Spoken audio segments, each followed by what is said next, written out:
देखो अल्लाह की कुदरत। जब बकरी बोल उठी, दोस्तों पूरी कहानी जरूर सुनिए।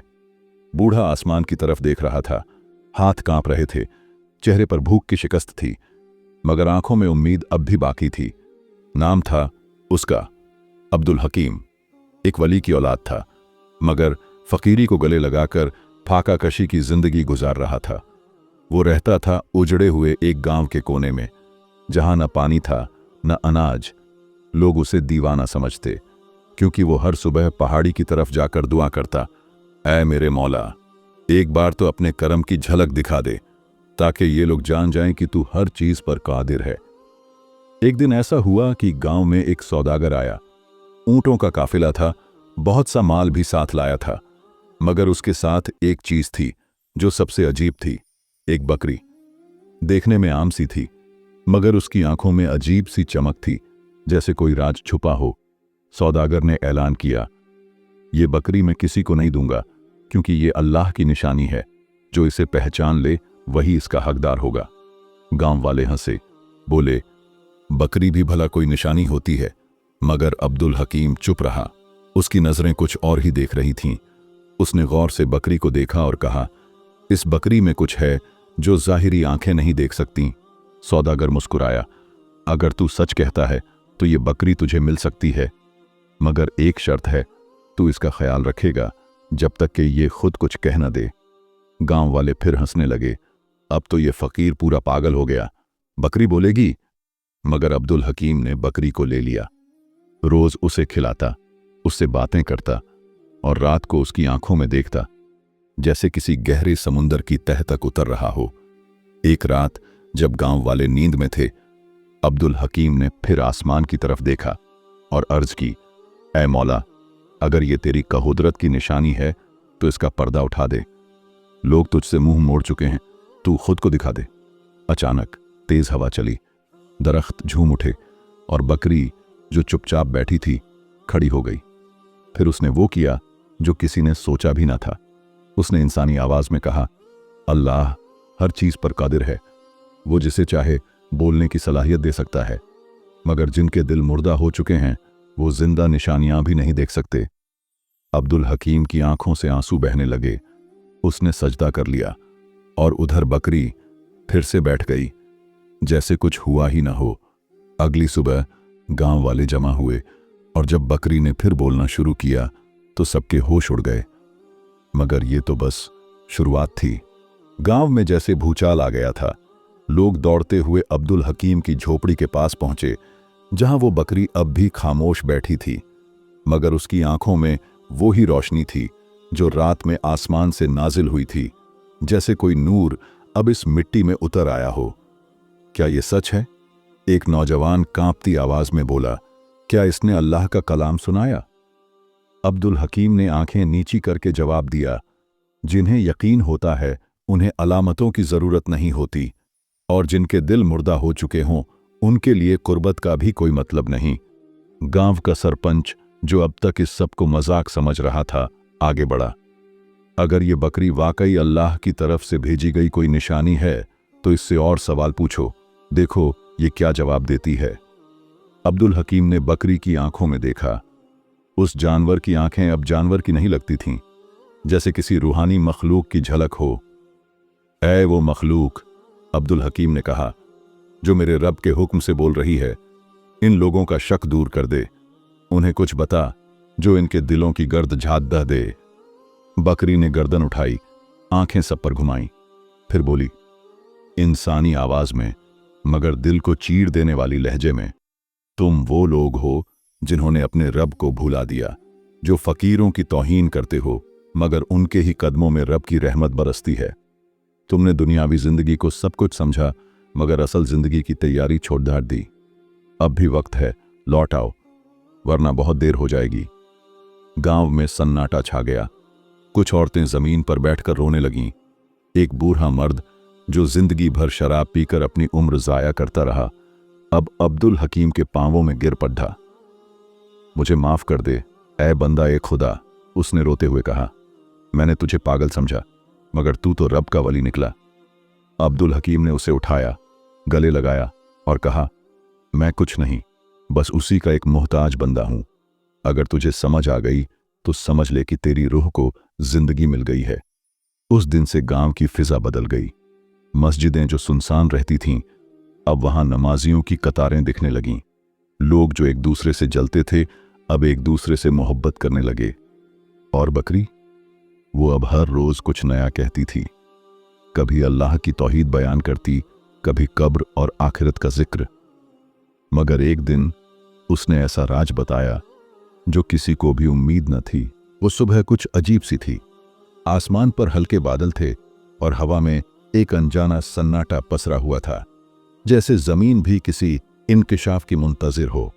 गांव के लोग हर रोज की तरह अब्दुल हकीम की झोपड़ी के पास जमा हो गए थे।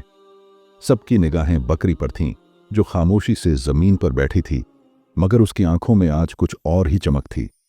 अब्दुल हकीम ने सर झुकाकर बकरी से कहा, अगर आज भी कोई पैगाम है तो इसे जरूर सुनाना। लोगों के दिल अब पिघलने लगे हैं। बकरी ने धीरे से आंखें खोलीं और अपनी गर्दन आसमान की तरफ उठाई। फिर उसकी जुबान से आवाज निकली, वही पुरसुकून मगर दिल को हिला देने वाली आवाज। तुम्हारा यह गांव कभी वलियों की कदमगाह हुआ करता था। यहां एक बुजुर्ग थे, हजरत मौलाना जैनुद्दीन रहमतुल्लाह अलैह। वो रातों को जागकर सजदे करते, जमीन पर आंसुओं की धार बहाते। उनके जिक्र से यह हवाएं महकती थीं और उनकी दुआओं से बारिश बरसती थी। लोगों के चेहरों पर हैरानी तारी हो गई। कुछ के लब कांपने लगे। एक बुजुर्ग कांपती आवाज में बोले, हमें तो कभी किसी ने यह नहीं बताया। हम तो सोचते थे ये जमीन आम है। बकरी ने गर्दन झुकाई और कहा, यह जमीन आम नहीं थी, ये एक राज थी। लेकिन जब लोगों ने दुनिया के पीछे दौड़ना शुरू किया, मस्जिदें वीरान हो गईं, सजदों की जगह सोने के बिस्तर आ गए, तो वो बुजुर्ग खामोशी से इस धरती से रुखसत हो गए। उन्होंने जाते वक्त एक बात कही थी, जब लोग गुमराह हो जाएंगे तब अल्लाह अपनी एक मखलूक को बोलने की ताकत देगा और वो उन्हें जगाएगी। गांव के लोगों ने एक दूसरे की तरफ देखा। आंखों में नमी थी और दिलों में गुनाहों की चुभन। अब्दुल हकीम ने कहा, हम गुमराह हो गए थे, हमने रब को छोड़ दिया था, मगर अल्लाह ने फिर भी हमें नहीं छोड़ा। उसी वक्त एक औरत आगे बढ़ी। वो बरसों से गूंगी थी। उसने बकरी की तरफ देखा और बुरी तरह रोने लगी। फिर अचानक उसके होंठ हिले और उसकी जबान खुल गई। या रब्बी, तेरा करम है, तेरा करम है, वो बार बार कहने लगी। लोगों ने यह मंजर देखा तो सन्न रह गए। बकरी ने उसकी तरफ देखा और कहा, तौबा कर लो, रब के पास लौट आओ। अब भी दरवाजा खुला है, मगर याद रखो, जब सच्चाई सामने आती है तो दो ही रास्ते होते हैं, या तो इकरार या इनकार, और इनकार करने वाले अंधेरों में खो जाते हैं। उस दिन गांव की फिजा बदल गई। लोगों की चाल धीमी हो गई थी, बातें नर्म हो गई थीं और आंखों में एक अजीब सी शर्म थी। मगर बकरी ने आखिर में एक बात और कही जो सब पर भारी पड़ गई। अब मैं तुम्हें उस शख्स का नाम बताऊंगी जिसने इस गांव की बरकतें रोकी थीं, जिसने एक बुजुर्ग की मजार को मिटा दिया था और जो आज भी तुम्हारे बीच रहता है। सबके होश उड़ गए। गांव की फिजा में जैसे सन्नाटा गहरा गया हो। बकरी ने जो बात कही थी उसके असर से हर दिल हिल गया था। अब्दुल हकीम ने गहरी सांस ली और लोगों से कहा, अब वक्त है सच का सामना करने का। बकरी ने फिर से आंखें उठाईं और कहा, जो इस गांव की बरकतों को मिटाने वाला था वह कोई और नहीं बल्कि वह शख्स था जो खुद को धर्म का रखवाला समझता था, मगर अपने दिल में कुव्वत के लिए लालच रखता था। उसने लोगों के दिलों में दूरियां डाली, मस्जिदों को सूना कर दिया और फकीरों की तौहीन की। वह था मियां साहब, जो अपने अहंकार के लिए गांव पर राज करता था। लोगों के चेहरे पर जैसे बिजली गिर गई हो। मियां साहब का नाम सुनते ही कई लोगों की आंखें भर आईं और कुछ लोगों ने मुंह छुपा लिए। अब्दुल हकीम ने गहरी आवाज में कहा, मियां साहब ने दुनिया की चमक दमक के लिए अपने नबी की राह से मुंह मोड़ा, पर अब वक्त है कि हम सब मिलकर अपने रब की ओर लौटें। बकरी ने कहा, तुम्हारे इस गांव की असल ताकत तौबा और ईमानी नाफिज में है। जब तक दिल साफ ना हो, बरकत वापस नहीं आएगी। गांव के लोग धीरे धीरे एक दूसरे से हाथ मिलाने लगे। उनके दिलों में गुनाहों की जगह अब उम्मीद की लौ जलने लगी। फिर बकरी ने एक आखिरी बात कही, जो हर किसी के दिल को झकझोर कर रख दी। असली जिंदगी तो यहां के बाद है, जहां न कोई झूठ न कोई दिखावा। जो अपने रब से मिलना चाहता है उसे अभी से तैयारी करनी होगी। गांव के लोग उस दिन से खुद को बदलने लगे। मस्जिदें फिर से गुलजार होने लगीं, लोग फिर से नमाज पढ़ने लगे और मियाँ साहब भी खुद को बदलने की कोशिश करने लगे। और बकरी, वह हर रोज कुछ नया पैगाम लेकर आती थी, हर दिल को रोशन करती थी। गांव में नई उम्मीद की किरणें चमकने लगी थीं। मियाँ साहब, जिनके नाम से गांव वाले डरते थे, अब एक अलग रूप में सामने आए। उनका दिल धीरे धीरे नरम होने लगा था। एक दिन मियाँ साहब खुद अब्दुल हकीम के पास आए। उनका चेहरा गंभीर था, मगर आंखों में पछतावे की चमक भी थी। उन्होंने कहा, अब्दुल हकीम, मुझे अपने किए पर शर्म आ रही है। मैंने खुद को और गांव वालों को बहुत दूर कर दिया रब की राह से। अब्दुल हकीम ने मुस्कुराते हुए जवाब दिया, हर इंसान को रब की रहमत की जरूरत होती है। अब जब तुझ में तौबा की रोशनी आई है तो बस उसे मजबूत कर। बकरी ने फिर से अपनी आवाज उठाई, जो दिल में नूर रखता है उसे न कोई डरा सकता है, न कोई रुकावट पैदा कर सकता है। मियाँ साहब, तुम अब गांव के सच्चे रक्षक हो। धीरे धीरे गांव में बदलाव दिखने लगे। मस्जिदें फिर से गुलजार होने लगीं, बच्चे मदरसे में पढ़ने लगे, लोग आपस में मोहब्बत से मिलने लगे। मियाँ साहब ने भी अपने अहंकार को त्याग दिया और गरीबों की मदद शुरू कर दी। उन्होंने कहा, यह बकरी नहीं बल्कि रब की तरफ से भेजा हुआ पैगाम है। गांव वाले भी अब बकरी को एक रहमत की तरह देखने लगे। उसकी बातें अब सबकी जुबां पर थीं। पर कहानी यहीं खत्म नहीं हुई थी। बकरी ने एक दिन ऐसा राज बताया जो सबके दिलों को झकझोर कर रख देगा। गांव में अब हर दिल में एक नई जान थी। मियाँ साहब का बदलता रुख, लोगों की तौबा और मोहब्बत ने जगह जगह खुशियां भर दी थीं। मगर बकरी ने सबको चेताया, सिर्फ बदली हुई हालत ही काफी नहीं, असली इम्तिहान अभी बाकी है। एक शाम जब सूरज ढल रहा था और आकाश सुनहरा हो रहा था, बकरी ने सभी को अपनी बात सुनाने के लिए गांव की चौपाल पर बुलाया। हर कोई उत्सुक था कि अब क्या नया संदेश आएगा।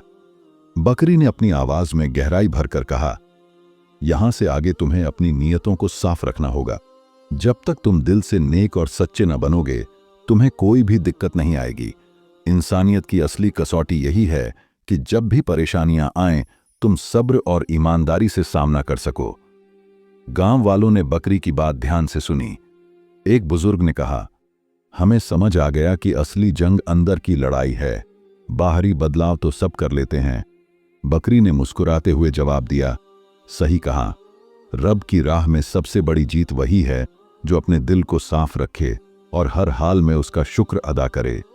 फिर बकरी ने एक आखिरी पैगाम दिया, याद रखो, अल्लाह की कुदरत कभी कमजोर नहीं होती। वह किसी भी वक्त अपने बंदों को राह दिखाने के लिए करामात दिखा सकता है। ये बकरी बोल रही है इसलिए कि तुम वापस लौट आओ और अपनी जिंदगी में असली नूर लाओ। गांव वालों की आंखों में आंसू थे। वे जानते थे कि यह अल्लाह की बड़ी रहमत है कि एक जिंदा दिल बकरी ने उन्हें सच्चाई से मिलवाया। इस घटना के बाद गांव में नई जिंदगी आई। लोग एक दूसरे से प्यार करने लगे, नफरतें मिटने लगीं और अल्लाह की तौहीद हर दिल में गूंजने लगी। बकरी की बातें आज भी उस गांव में सुनाई देती हैं, जैसे अल्लाह की आवाज़ जो कभी ख़त्म नहीं होती। ये कहानी हमें ये सिखाती है कि अल्लाह की कुदरत हर जगह मौजूद है। कभी कभी वो अपने बंदों को राह दिखाने के लिए ऐसे अनोखे तरीके इख्तियार करता है जिन पर हम पहले यकीन भी नहीं करते। गांव की वो बकरी जिसने अपनी आवाज़ से लोगों के दिल हिला दिए, असल में एक पैगाम थी रब की रहमत का। उसने हमें याद दिलाया कि असली ईमान और तौबा दिल से होती है। जब हम अपने अहंकार और दुनियावी मोह माया को छोड़कर रब की तरफ लौटते हैं तो उसके दरवाजे हमेशा खुले होते हैं। इस कहानी का मकसद यही है कि हम अपनी जिंदगी में सुधार लाएं, एक दूसरे से मोहब्बत करें और अल्लाह की राह पर चलें। अल्लाह की कुदरत कभी ख़त्म नहीं होती, वो हर वक्त हमारे साथ होता है। बस ज़रूरत है तो उसकी तरफ दिल से झुकने की। इसी उम्मीद के साथ ये कहानी यहीं ख़त्म होती है। रब हम सब की हिफाजत करे और हमें अपनी रहमतों से नवाजे। आमीन। अगर आपको ये कहानी पसंद आई हो तो चैनल सीरत वॉइस को लाइक करें, शेयर करें और सब्सक्राइब जरूर करें। और नीचे कमेंट में लिखें, क्या आप भी बकरी के पैगाम पर अमल करके अपनी जिंदगी बदलने को तैयार हैं?